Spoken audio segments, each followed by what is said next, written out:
Assalamualaikum warahmatullahi wabarakatuh. Bismillah, walhamdulillah, wala hawla wala quwwata illa billah. Subhanaka la ilma lana illa ma 'allamtana, innaka antal alimul hakim. Rabbi syrah li sadri wa yassir li amri wahlul 'uqdatam min lisani yafqahu qawli. Amma ba'du, faqala Allah Ta'ala fi muhkami tanzih wa huwa asdaqul qailin. A'udzu billahi as-sami'il 'alim minasy syaithanir rajim.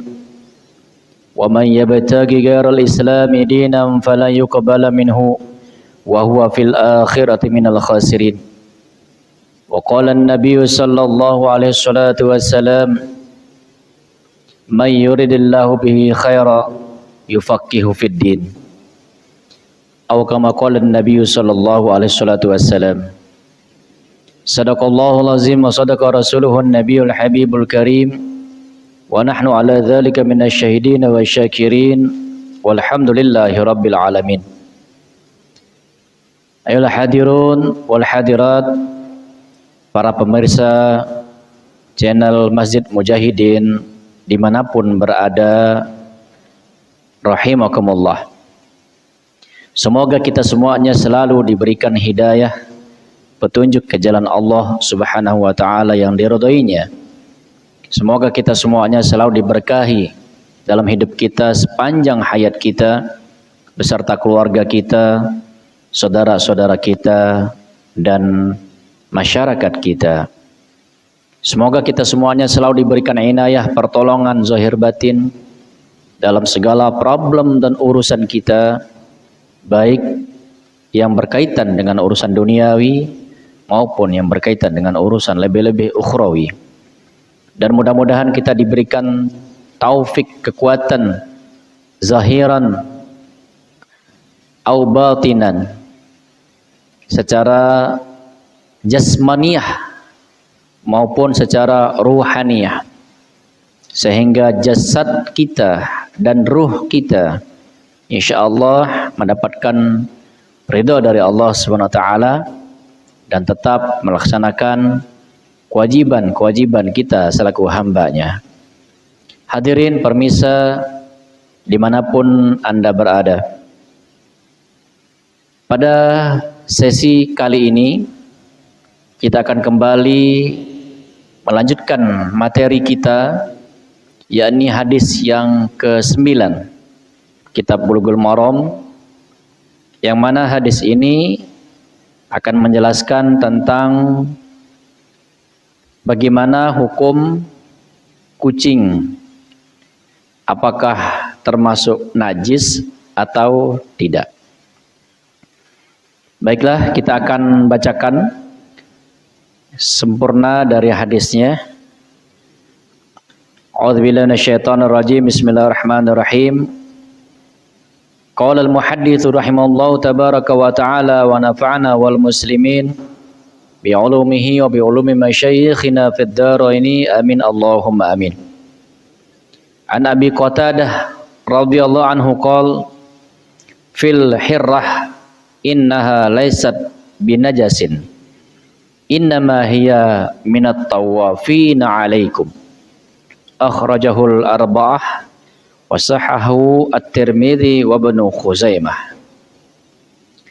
Dari Abu Qatadah, semoga Allah meridhai beliau, bahwasanya Rasulullah sallallahu alaihi wasallam bersabda fil hirrah, pada hirrah atau kucing itu, innaha laysat binajasin, sesungguhnya tidak ada pada hewan tersebut najis atau sesuatu yang kotor.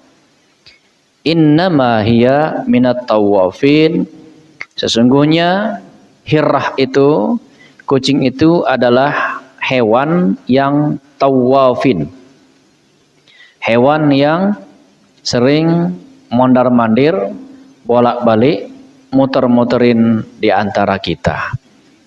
Hadis ini dikeluarkan oleh Imam Arba'ah dan disahihkan oleh Imam At-Tirmidzi dan Ibnu Khuzaimah. Para pemirsa yang budiman, bahwasanya innaha laysat binajasin. Sesungguhnya hirrah, kucing tersebut tidaklah dikategorikan hewan yang najis. Ya. Innama hiya, sesungguhnya hirrah tadi itu minat tawafin, jam'u tawafin, jamak dari kata tawaf yang berarti hewan yang sering muter-muter mengelilingi kita, yang mana hewan tersebut senang dengan manusia, senang dengan kita. Syabhuha bi khadmil bait, yang diumpamakan kucing ini adalah seorang pelayan rumah. Ya. Seorang pelayan rumah itu akan bolak-balik melayani tuannya. Seolah-olah kucing ini merupakan pelayan kita. Wahum mayyatufu ala alihi lil khidmah. Dan kucing ini akan menjadi sebagai seumpama seorang pelayan yang berkhidmat kepada tuannya.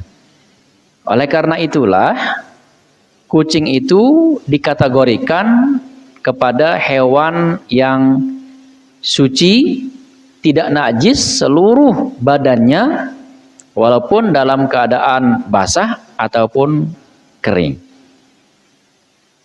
Fiqhul hadis, pemahaman hadis kita pada hadis ini adalah yang pertama, yatlubu mimman jahila syai'an ayyas'ala anhul alim.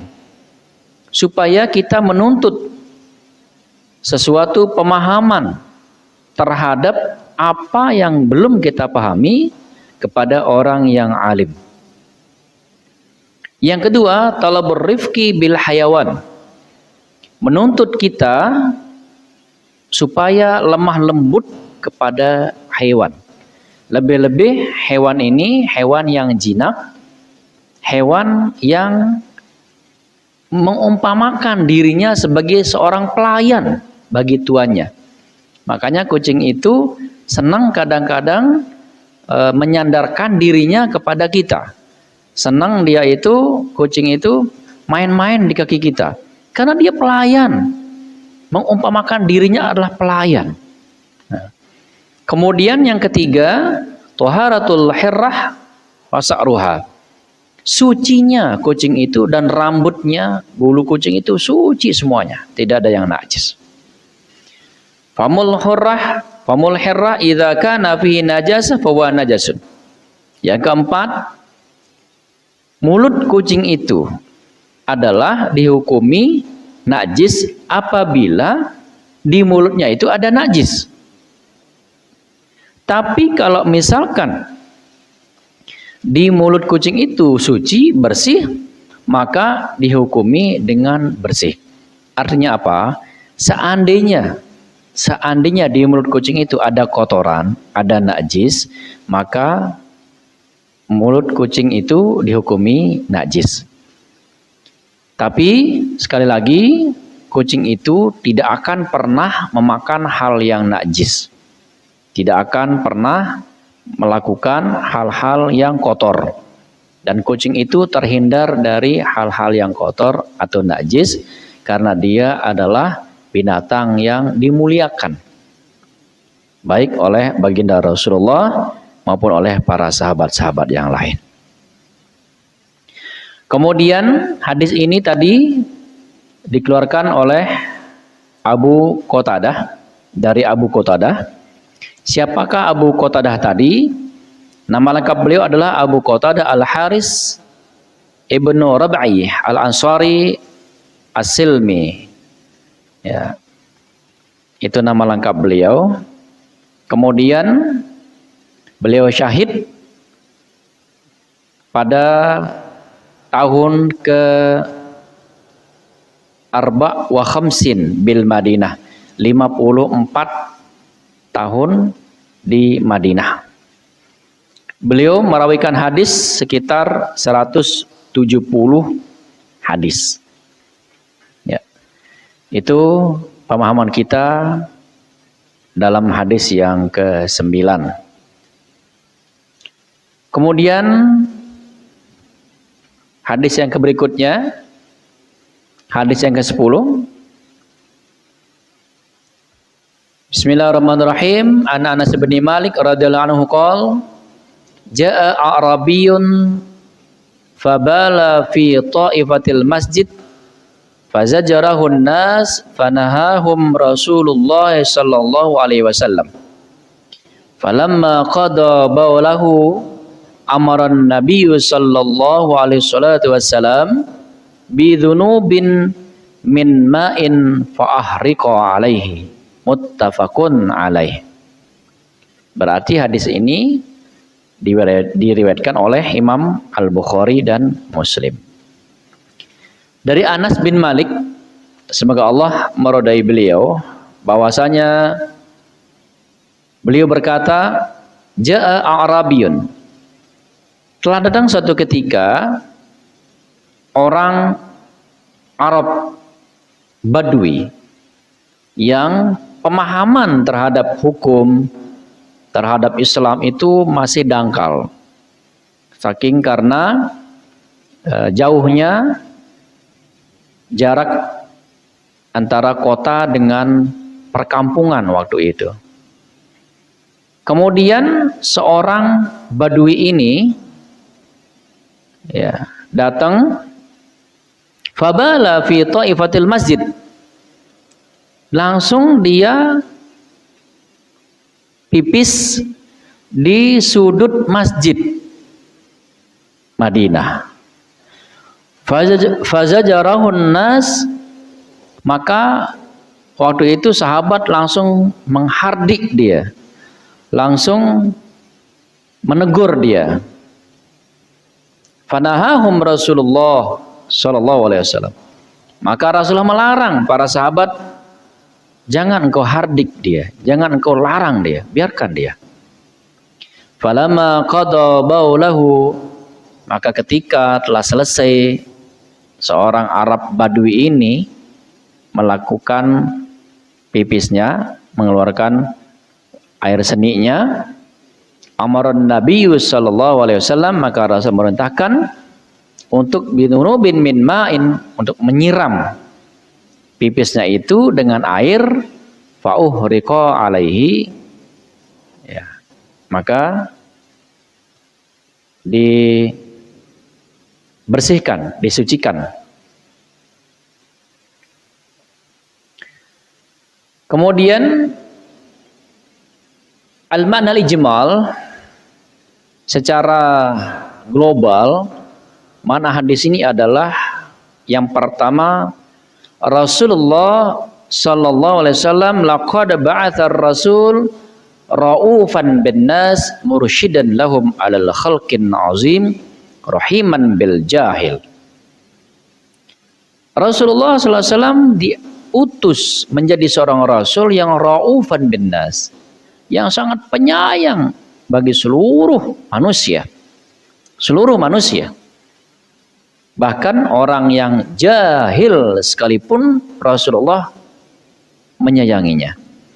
Mursyidan lahum, dan Rasulullah memberikan petunjuk ketika sahabat menghardik orang yang jahil, bukan orang jahil itu yang dilarang oleh Rasulullah atau yang ditegur oleh Rasulullah, bahkan sebaliknya para sahabat yang dilarang oleh Rasulullah, jangan kau hardik dia.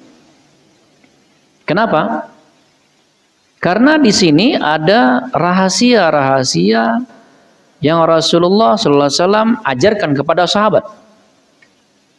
Yang mana diantaranya mursyidan lahum. Rasulullah memberikan petunjuk irsyadat kepada para sahabat. Ala khalqin azim, ala khuluqin azim, memberikan petunjuk cara bagaimana akhlak yang mulia. Akhlak yang mulia, ketika orang bersalah tidak boleh langsung ditegur secara spontan. Itu akan mengakibatkan mudarat. Baik misalkan dari orang yang pipis ataupun tempat yang dia pipis. Bisa jadi kalau ditegur dia langsung menghentikan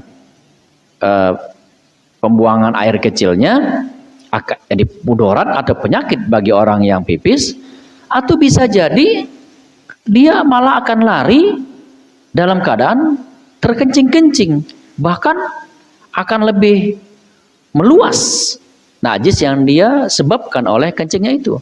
Ataupun kadang-kadang misalkan pakaiannya kena, masjid pun kena, sarungnya kena, karpetnya kena, dan akan lebih mudarat lagi.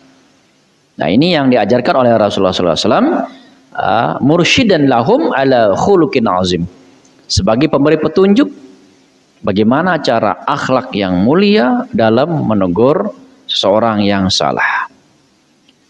Rahiman bil jahil, Rasulullah itu penyayang bagi orang yang bodoh pun beliau sayangi. Ya. Kemudian tahlil labzi. A'rabiyun, Arab Badui ini adalah Dzul Khuwaisarah. Dikatakan namanya adalah Dzul Khuwaisarah. Ya. Al-Yamami. Ya, berarti dari Yam-Yam. Ya. Kemudian Ta'ifatul Masjid artinya nahiyatun min arudih. Ta'ifah masjid artinya nahiyatun min ardih, tempat yang pojok, tempat pojok atau sudut dari masjid. Fajajarahun nas ay nuhuruhu wa zajrul man'u wa nahyu bisyiddah. Ya, dihardiknya dia, ditegurnya dia dengan keras. Memang kalau kita lihat seseorang yang masuk masjid tiba-tiba dia pipis di sudut atau pojok masjid, ya mungkin semua orang yang melihat pasti akan marah. Semua orang yang melihat pasti akan menghardik orang yang seperti itu. Ya, tapi Rasulullah enggak langsung marah. Karena Rasulullah paham ini orang yang badui, orang kampung yang enggak paham terhadap hukum agama. Kemudian muttafaqun alaihi, yaitu Rahul Bukhari wa Muslim, waqad taqammadat tarjamuha fil muqaddimah. Ya.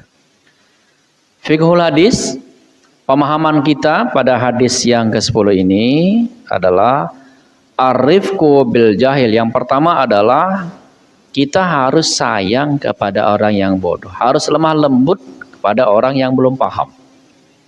Orang yang belum paham hukum, walaupun kadang-kadang orang itu tahu dirinya salah, ketika ditegur dengan cara yang salah, kadang-kadang orang nggak nerima. Bahkan dia akan ngeyel, ataupun kadang-kadang dia ngotot. Padahal jelas dia salah. Kenapa? Terkadang karena cara kita menegur orang itu yang belum pas, sesuai dengan kehendaknya dia. Jadi Rasulullah memberikan kita pelajaran, ketika kita menegur orang, maka dengan lemah lembut. Ya. Yang kedua, wa ta'limih. Kemudian kita ajarkan, oh cara yang benar seperti ini, kamu tadi salah. Dengan cara yang lemah lembut. Ma yalzamuhum min ghairi ta'nib ma lam yartaqib al-mukhalafah istighfafan au inadan. Ya, dengan cara yang suara yang tidak keras, suara yang merdu, suara yang lembut. Itu. Kemudian yang selanjutnya dafu azamid darurin birtikabi akhfihima. Pelajaran yang kita ambil dari hadis ini selanjutnya adalah kita menutupi darurat yang besar, ya, dengan membiarkan satu yang lebih kecil. Dengan dia kencing di sudut saja, kita biarkan daripada akan menyebabkan darurat yang lebih besar lagi. Ya. Itu lebih afdol kita biarkan darurat yang kecil daripada akan terjadi darurat yang lebih besar lagi. Ini banyak contoh-contoh yang terjadi di kehidupan kita sekalian. Nanti banyak tamsil-tamsil atau misalkan problem-problem permasalahan yang mungkin para pemirsa dapati atau jumpai, nanti bisa boleh ditanyakan di kolom komentar supaya kita nanti bisa jelaskan dalam hal apa saja. Darurat yang lebih kecil kita biarkan untuk menjaga darurat yang lebih besar. Kemudian yang ketiga yaitu najasatu baulil adami.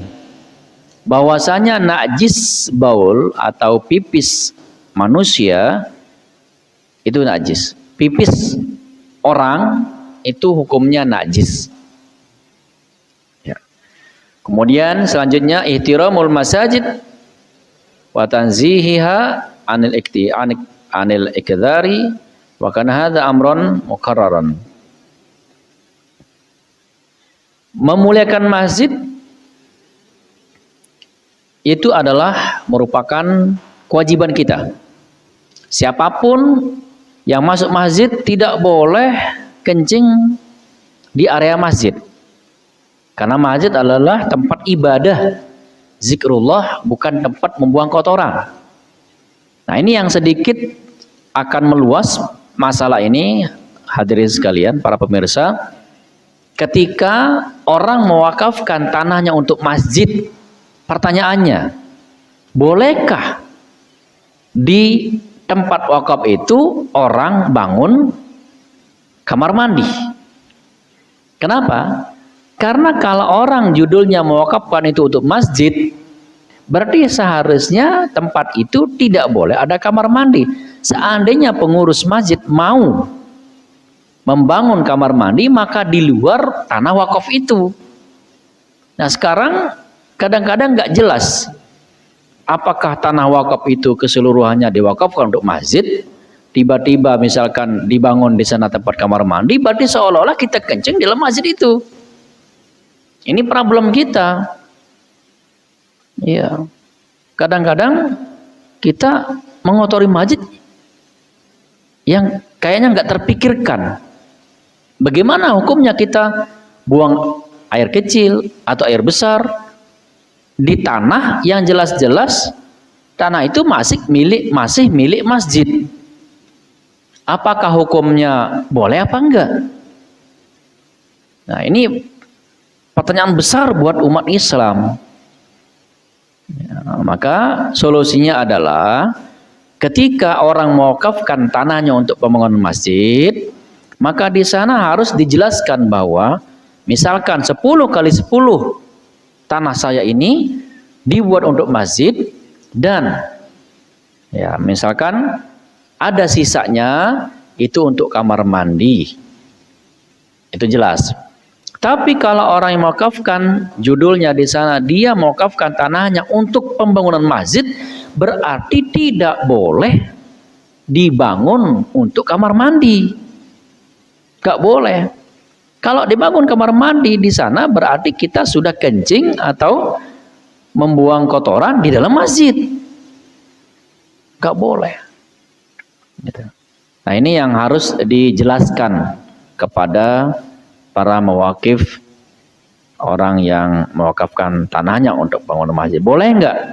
Misalkan kami bangun kamar mandi. Kalau bilang enggak boleh, ya cari tempat pembebasan tanah untuk membuat kamar mandi. Atau misalkan enggak ada lagi, ya enggak usah buat kamar mandi. Walaupun itu sangat penting sekali. Kamar mandi itu memang rata-rata ya wajib ada. Karena orang mau wudu, orang mau misalkan musafir, mau buang air kecil dan sebagainya, itu memang seyogyanya begitu, harus ada kamar mandi. Nah, itu. Namun harus ketua DKM dimanapun masjid itu harus menjelaskan bahwa tanah yang dipakai untuk membangun kamar mandi bukan tanah wakaf pendirian masjid, tapi wakaf untuk masjid dan kamar mandi, atau wakafnya berbunyi untuk keperluan masjid. Nah, itu berarti boleh di sana untuk membuat kamar atau ruang marbot atau ruang imam rawatib dan sebagainya. Itu. Kemudian wa tanzihi anil kitab, dan membersihkan masjid. Ya, cara membersihkan masjid itu ketika masjid terbuat dari tanah, maka cukup menyiramnya saja. Wasabba alaih, cukup kita siram di mana kencing itu berada, maka dengan otomatis tanah itu masjid itu akan menjadi suci. Tanpa kita harus buang, jangan dibuang tanahnya karena bekas pipis misalkan. Terus kita ambil tanah itu kita buang, enggak. Cukup kita siram di mana pipis itu berada, maka akan menjadi suci. Nah, sekarang permasalahannya rata-rata masjid tidak ada yang pakai tanah, pakai keramik atau pakai semen. Bagaimana caranya? Ya ngumpullah di sana itu atau pipis anak kecil atau apa. Nah, cukup kita misalkan ambil air yang pertama, ya, kemudian kita hilangkan dulu secara zatnya. Setelah kita resap pakai kain pel misalkan atau kain kotor, kita resapi biar airnya ngangkat. Setelah bersih, tidak ada sedikit pun itu baul, itu kencing itu tidak ada, maka kita ambil lagi lap yang kering, lap yang bersih, yang suci untuk kita pel. Karena apa? Karena di sana ada namanya najis hukmiyahnya. Nah, najis itu ada dua, ada najis zatiyah, ada najis hukmiyah. Zatnya udah hilang, tapi hukumnya masih ada, masih najis karena belum kita sucikan. Oleh karena itu kita ambil lagi kain yang baru yang suci, bukan memakai kain pel itu lagi. Nah, ini kadang-kadang perlu diperhatikan seorang merbot atau pembersih masjid. Kadang-kadang satu ember itu dipakai terus sampai selesai semua masjid. Itu kotorannya diudak-udak ke sana itu. Begitu selesai, taruh lagi di ember, ya, diperas, dipakai itu lagi. Akhirnya najisnya kemana-mana. Nah, ini luar biasa, ini harus paham betul. Pengurus masjid harus paham betul bagaimana cara membersihkan masjid. Bukan hanya kinclongnya saja, bukan hanya bersihnya saja, tapi sucinya masjid dari najis-najis tadi itu. Itu tentang bahasan kesimpulan yang keempat. Kemudian selanjutnya adalah al-ardul mutanajjisah tatuhuru bisabbil ma'i 'alaiha indal jumhur. Jadi menurut jumhur ulama mengatakan bahwa bumi atau tanah yang terkena oleh najis cukup dengan mensucikannya dengan menyiram tanah tersebut dengan air di atasnya, maka insya Allah air tersebut akan menjadi tanah tersebut akan menjadi suci. Wa indal Hanafiyah tadhurul ardul mutanajjisah bil jafaf. Dan menurut Imam Hanafi tanah yang terkena najis itu bisa disucikan dengan debu. Kemudian hadis ini diriwayatkan oleh Anas bin Malik bin An-Nadr al-Ansari An-Najari. Siapakah Anas bin Malik itu?